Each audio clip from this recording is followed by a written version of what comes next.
Hey yo, selamat datang kembali di channel Matematika saya dan ya hari ini saya akan bahas topik sisa pembagian ya atau modulo. Jadi kayak apa sih yang disebut dengan modulo, ada mod-modnya itu maksudnya seperti apa. Oke, langsung aja kita perhatikan ilustrasi berikut ya. Jadi misalkan 30 kita bagi dengan 7. Itu hasilnya adalah 4 sisa 2 ya, kan 28 ya, berarti sisa 2. Jadi 30 bagi 7 itu memberikan sisa 2. Kita lanjut lagi contoh yang lain. Misalnya 45 dibagi 9 itu sama dengan 5 sisa 0 ya. Jadi 45 bagi 9 sisanya adalah 0. Nah, bentuk penulisan seperti ini itu bisa kita tulis dalam bentuk modulo, yaitu seperti ini ya. Jadi untuk yang pertama 30 bagi 7 itu kita tulisnya seperti ini.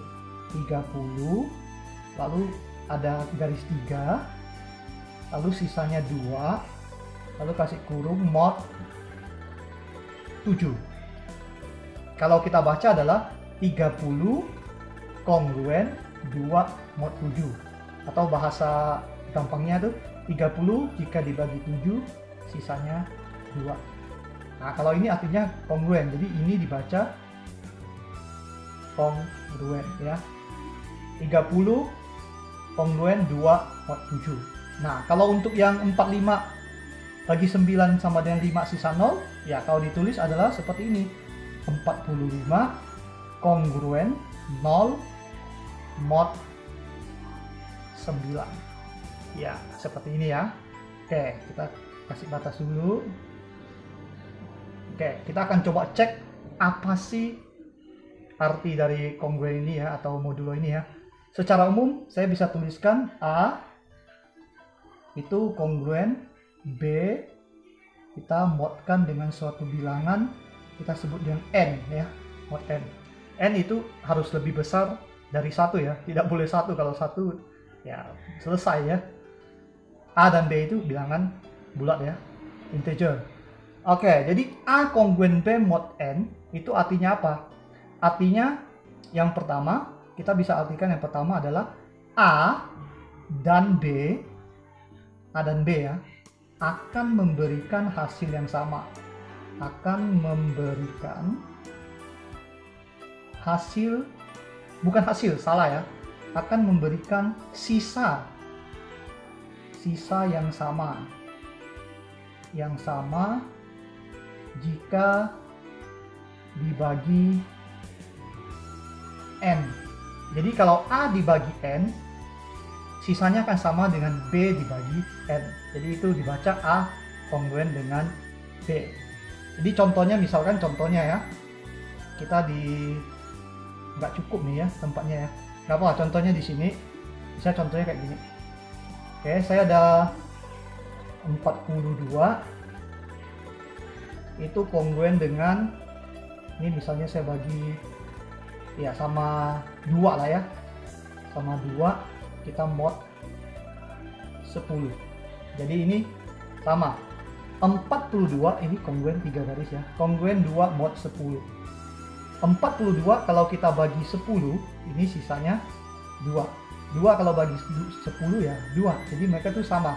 Jadi 42 itu ya kongruen dengan 2, sama. Kalau misalnya saya nggak mau contoh 2, saya ganti dengan 22 juga boleh ya. 22 juga, misalnya 42 itu juga kongruen dengan 22 mod 10. 42 bagi 10 sisa 2, 22 bagi 10 sisa 2. Jadi mereka itu kongruen. Ya, itu arti yang pertama. Oke, next. Kita yang kedua, arti yang kedua adalah yang tadi itu kita bisa menuliskan contoh yang awal ya. 30 dibagi 7 itu sama dengan 4 sisa 2. Nah, ini kalau kita bentuk penulisannya yang kerennya itu bisa ditulis seperti ini. 30 sama dengan 4 dikali 7 ditambah 2. Jadi 7-nya itu pembagi, 4-nya itu hasil bagi, sisanya 2 tambah 2. Nah ini, kalau tadi kan kita tulisnya adalah 30 kongruen 2 mod 7 ya. Mod 7. Jadi secara umum kita bisa tulis kalau 30 ini kita buat jadi X.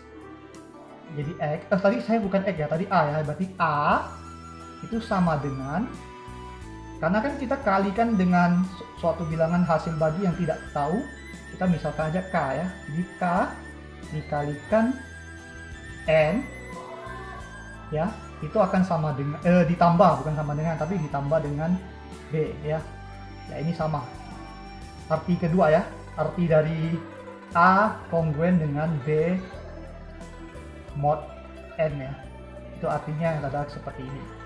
Oke, yang ketiga. Dari bentuk ini saya kedua ruas saya kurangkan dengan B. Saya peroleh A kurang B itu sama dengan K kali N. Di sini K-nya adalah bilangan bulat ya, integer juga. Kita dapat A kurang B sama dengan K kali N.